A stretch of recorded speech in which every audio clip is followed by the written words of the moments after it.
కార్తీక పురాణం 14వ అధ్యాయము. ఆబోతుని అచ్చుపోసి వదులుట. వృషోత్సర్గము. మరలా వశిష్ఠుల వారు జనకుని దగ్గరగా కూర్చుండబెట్టుకుని కార్తీక మాస మహత్యమును గురించి తనకు తెలిసిన సర్వ విషయములు చెప్పవలనను కుతూహలంతో ఇట్లు చెప్పదొడంగిరి.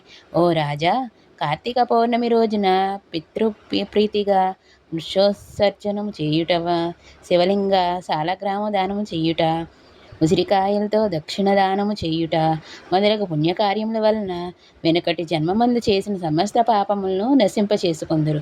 వారికి 1,000 యాగములు చేసిన ఫలమును దక్కును. ప్రతి మనుజుని పితృదేవతలను తమ వంశమందు ఎవ్వరు ఆబోతునకు అచ్చు వేసి వదులుదురో అది ఎదురు చూచుచుందురు. ఎవడు ధనవంతుడై ఉండి పుణ్యకార్యములు చెయ్యక దాన ధర్మములు చెయ్యక కడక ఆబోతునకు అచ్చు వేసి పెండ్లి అయినను చెయ్యడో అట్టువాడు రౌరవాది సకల నరకములను అనుభవించుటయే కాక బంధువులను కూడా నరకములను గురి చేయుదురు. కావున ప్రతి సంవత్సరం కార్తీక మాసమున తన శక్తి కొలది దానము చేసి నిష్ఠతో వ్రతం ఆచరించి సాయం సమయమున శివకేశవుల ఆలయమునందు దీపారాధన చేసి ఆ రాత్రి అంతయు జాగరం ఉండి మరునాడు తమ శక్తి కొలది బ్రాహ్మణులకు సన్యాసులకు భోజనమిడినవాడు ఇహపరములందు సర్వసౌఖ్యములను అనుభవింతురు. కార్తీక మాసంలో విసర్జింపవలసినవి. ఈ మాసమందు పరాన్న భక్షణ చెయ్యరాదు, ఇతరుల ఎంగిలి ముట్టకూడదు, శ్రాద్ధం భోజనం చెయ్యకూడదు, నీరుల్లిపాయి తినకూడదు, తిలాదానము పట్టరాదు, శివార్చనము సంధ్యావందనము చెయ్యనివాడు వండిన వంటలు తినరాదు.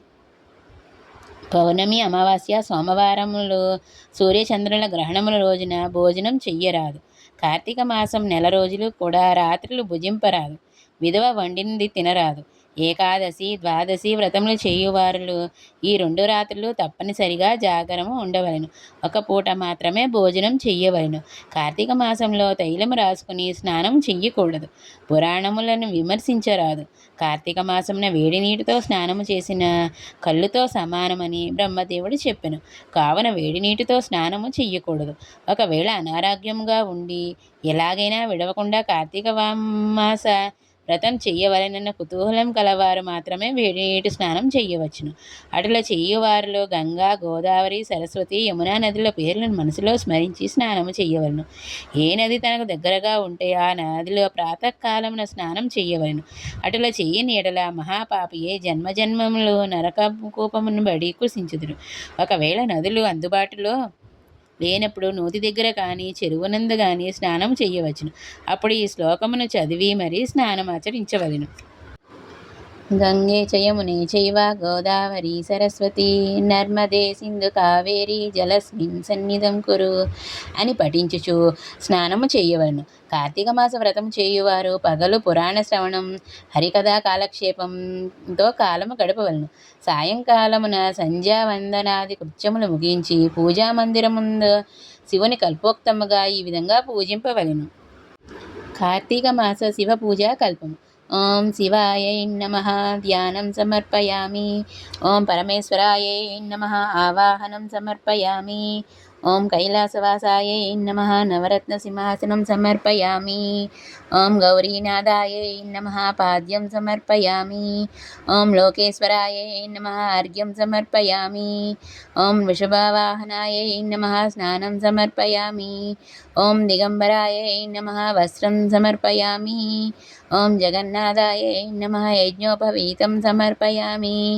ఓం కపాలధారిణే నమః గంధం సమర్పయామి. ఓం సంపూర్ణ గుణాయై నమః పుష్పం సమర్పయామి. ఓం మహేశ్వరాయై నమః అక్షతాం సమర్పయామి. ఓం పార్వతీనాథాయై నమః ధూపం సమర్పయామి. ఓం తేజోనిధయై నమః దీపం సమర్పయామి. ఓం లోకరక్షాయై నమః నైవేద్యం సమర్పయామి. ఓం త్రిలోచనాయై నమః కర్పూర నీరాజనం సమర్పయామి. ఓం శంకరాయై నమః సువర్ణ మంత్ర పుష్పం సమర్పయామి.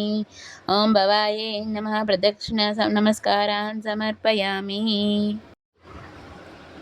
ఈ ప్రకారముగా కార్తీక మాసమంతయు పూజింపవలను.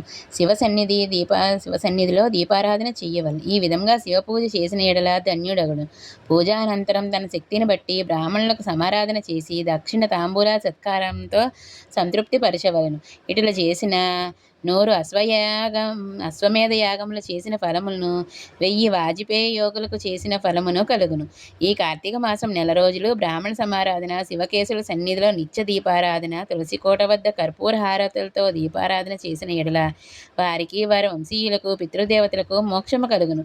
శక్తి కలిగియుండి కూడా ఈ వ్రతమును ఆచరింపని వారు 100 జన్మలు నానా యోనులందు జన్మించి తరువాత నక్క, కుక్క, పంది, పిల్లి, ఎలుక మొదలగు జన్మలు ఎత్తుదురు. ఈ వ్రతమును శాస్త్రోక్తంగా